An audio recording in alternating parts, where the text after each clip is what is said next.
Hey guys, hope you're doing well. So today's video, I wanted to talk to you about basically five interesting programs that Imperial run for students. And yeah, I hope you enjoy it. It might not be exactly five, but it'll be five or so. So yeah, the first program. So the first program Imperial run for students is pretty cool. It's called the President's Ambassador Scheme. So this is a scheme that they run basically where students can apply. It's not open at the time of this recording, obviously due to the pandemic. But the way it works is you can become an ambassador for the college, and you'll get paid to represent the college at events, at things like open days, among other things. So it's worth having a look on their website. So if you happen to get a scholarship, I think they automatically encourage you to apply for the President's Ambassador Scheme, but you might not otherwise come across it. So yeah, so it's pretty cool. And kind of leading off that, Imperial also has a student blogs section where you might have seen, like if you're applying or if you're a current student, you've probably come across the student blogs, and you can become a student blogger if you check out the President's Ambassador page. So at the bottom half, they explain how to go about becoming a student blogger.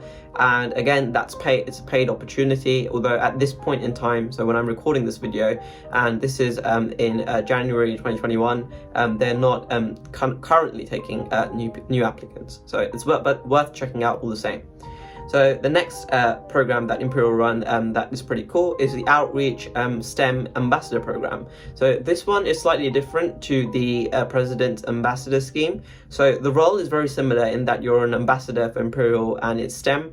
And STEM is just science, technology, engineering, etc. But basically it's, from what I gleaned, it seems like it's a very similar thing, but it's more focused in STEM and it's slightly differently structured in that there's two kind of positions, one of which is available for PhD students, and that's a leading position. So you'll be someone that will be leading kind of outreach events. So you'll be taking along with you other students, going to schools and things like that, and talking about Imperial and potentially organizing events and things like that for younger students.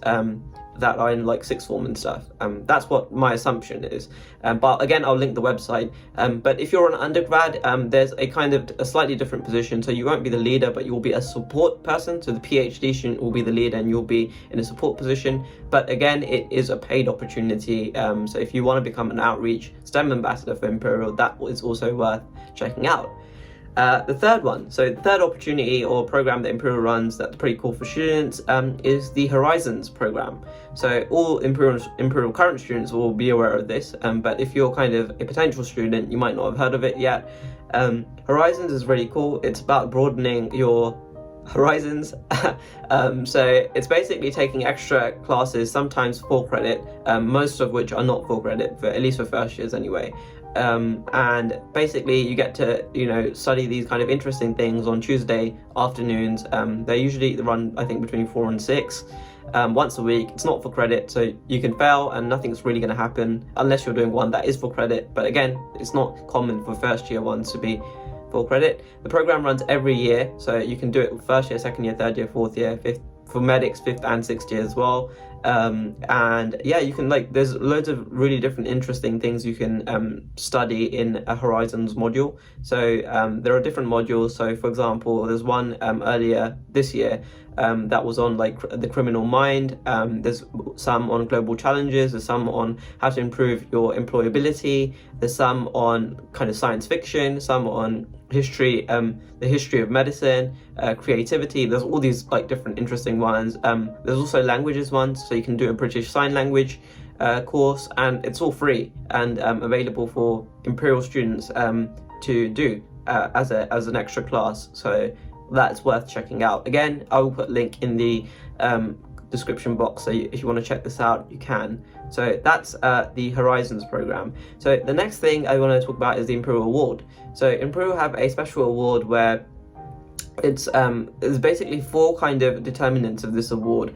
I can't exactly recall what they are, so I'm not going to say things because it would just be, I would just be guessing, so I'm not very sure what they are. But there's 4 categories of things that they evaluate you on, and you have to apply for this award. And the way it works is that every year, at the end of the year, you submit for each category, things that you've done that you think have helped you to show that you've achieved a level of success in that category. That's kind of similar, I think, to the Duke of Edinburgh Award.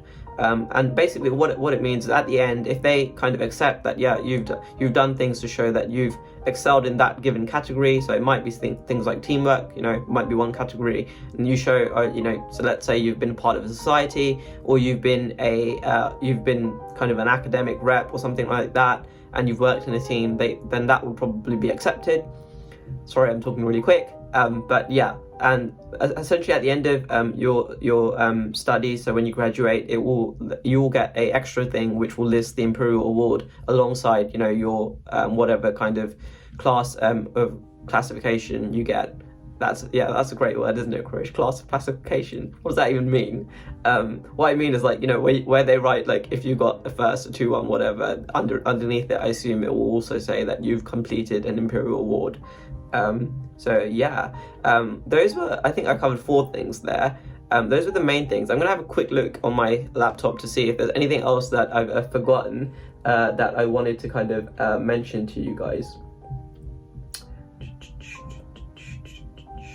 Yes, so volunteering, which is a really important one. So Imperial has lots and lots of things that you can kind of broadly volunteer in. So I like to separate them into 2. So there's some events that are run by the union, so ICSMU, which is the Imperial College Students Medics Union, and there's some that are run directly by Imperial. So to give you an example for ones that are run by Imperial, there's something called Talk for Tech Tuesdays, I think. I'm not sure if it's Tuesdays, but it probably should be, because it goes, doesn't it? Talk for Tech Tuesdays. But basically, it's you can work with older people in the local community, or people that are not very tech savvy, and you can volunteer your time to help teach these people how to use different technology. So things like laptops, things like iPhones, phones, even making Zoom calls and stuff. And if you can imagine, during lockdown, a lot of older people probably would really benefit from knowing how to use Zoom and being able to connect with their families and stuff. I kind of volunteered for this very early on, but I haven't yet had the opportunity to actually do anything, because I'm assuming because of the pandemic it's been really difficult to organise. I think in the past they used to have on Tuesdays people would come down to the Sir Alexander Fleming building. I'm not 100% sure on this, but that's what I recall anyway, somewhere on South Kensington campus, and you would go there and do it in person. So there'll be a room full of people that are not very tech savvy, and as volunteers you'd go in and help. So that's an example of something that Imperial runs.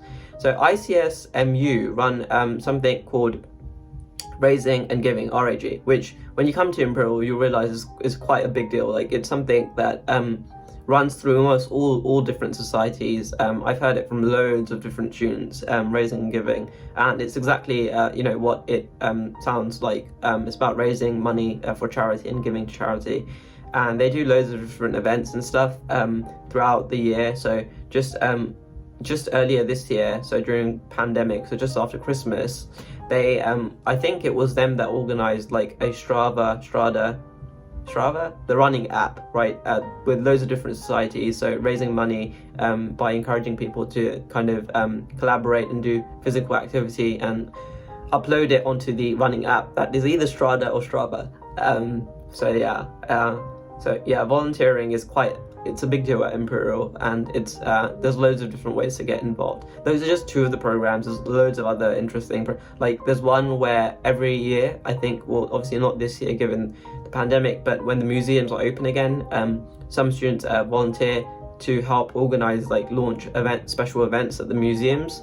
And if you've watched one of my past videos, I'd love to do that for the Victoria and Albert Museum, especially their not the art section, the section where they have all the really old clothes.